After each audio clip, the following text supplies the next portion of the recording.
Gambhira bridge દુર્ઘટના બાદ પાટણ જિલ્લા વહીવટી પ્રશાસન હવે એક્શનમાં આવ્યું છે। રાધનપુર હાઈવે પર આવેલા ગોચનાથ નજીકના જર્જરિત બ્રિજ પર ભારે વાહનોની અવરજવર પર પ્રતિબંધ લગાવવામાં આવ્યો।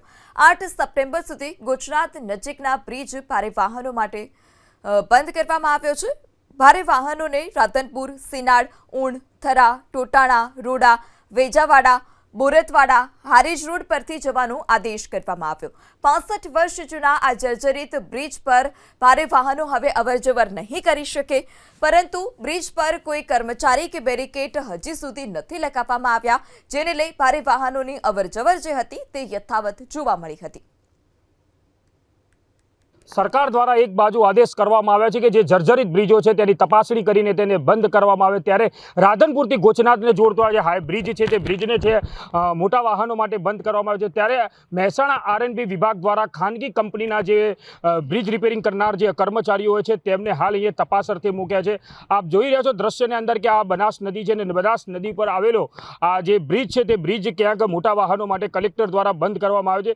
સાથે કહી શકાય કે જે રીતના હાલ તમે જોઈ રહ્યા છો કે જે રીતના અધિકારીઓ છે તે અધિકારીઓ તમામ રીતે જે બ્રિજની છે તે ચકાસણી હાલ તો કરતા હોય તેવું હાલ તો દેખાઈ રહ્યું છે। કહી શકાય કે જે રીતના કલેક્ટરનો આદેશ થયા બાદ જે રીતના બ્રિજનું જે રિપેરિંગ કામ કરવાનું છે તે માટે 2 મહિના માટે આ બ્રિજ બંધ કરવામાં આવ્યો છે। સર, આપણે વાત કરવાનો પ્રયાસ કરીશું। સર, આપનું શું નામ છે?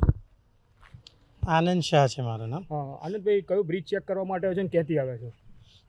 અમદાવાદથી આવ્યા છે ને આ બ્રિજના ઇન્સ્પેક્શન માટે આવેલા છે। કેમ ઇન્સ્પેક્શન કરવા માટે આવવું પડ્યું સર?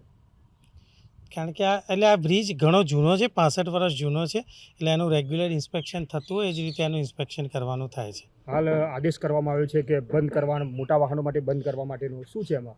એટલે એ તો ભારે વાહનો જે આ બ્રિજ 65 વર્ષ જૂનો છે, એટલે આ જ્યારે વખતે ડિઝાઇન થયો છે ત્યારે અત્યારના જે મોટા મલ્ટી એક્સેલ વ્હીકલ છે કે જે 70R વ્હીકલ છે એ બધા માટે ડિઝાઇન ના થયેલો હોય અને એટલા માટે તકેદારી રૂપે આ કરવામાં આવી રહ્યું છે, કારણ કે ઘણો જૂનો બ્રિજ છે। એને સર રિપેરિંગ કરવામાં આવતો હોય છે કે એને ઉતારી દેવામાં આવતો હોય? એ ડિટેલ ઇન્સ્પેક્શન બધા ટેસ્ટિંગ થઈને ખબર પડી શકે, એટલે હજી તો અમે ઇન્સ્પેક્શન કરી રહ્યા છે। પણ સર, હાલ તો ઉપર વાહનો ભરચક જઈ રહ્યા છે, કોઈ હા, દુર્ઘટના પણ અત્યારે કે ભારે વાહનોનું નોટિફિકેશન થયેલું જ છે ને આમાં, એટલે એ ઓલરેડી અંડર પ્રોસેસ છે, અત્યારે એની પ્રોસેસ ચાલી જ રહી છે અને ટૂંક સમયમાં એના બધા નિર્ણયો સરકાર તરફથી લેવામાં આવશે।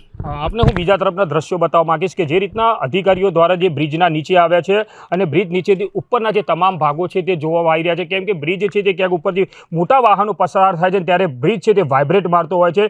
સાથે અહીંયા હાલ તો મોટા વાહનો પર પ્રતિબંધ મૂકવામાં આવ્યો છે। સાથે આપને હું ઉપરના દ્રશ્યો પણ બતાવવા માંગીશ કે જે રીતના જે બ્રિજની ખીલાસરી છે તેમ કે દ્રશ્યની અંદર સ્પષ્ટપણે દેખાઈ રહી છે, એટલે કહી શકાય કે આ જોખમી બ્રિજ તો કહી શકાય, પરંતુ વહીવટી તંત્ર પર અનેક સવાલો ઊભા થયા છે। ક્યાંક રાજ્યના અંદર મોટી દુર્ઘટના સર્જાય ત્યારબાદ જ વહીવટી તંત્ર સફાળું જાગે છે ને ત્યારબાદ એક્શન આવે છે, પરંતુ કહી શકાય કે આ બ્રિજની વારંવાર રજૂઆત થયા છતાં ઠીકડા મારીને બ્રિજનું કામકાજ ચલાવવામાં આવતું હોય છે, પરંતુ આ બ્રિજને રિપેર ના કરવાના કારણે અને કલેક્ટરના આદેશ કર્યા બાદ હાલ તો મોટા વાહનો આ બ્રિજ પર બંધ કરવામાં આવે છે। સાથે આ જર્જરિત બ્રિજને હવે રિપેરિંગ કરવામાં આવે છે, ક્યાંક ઉતારી દેવામાં આવે છે તે જોવાનું રહેશે।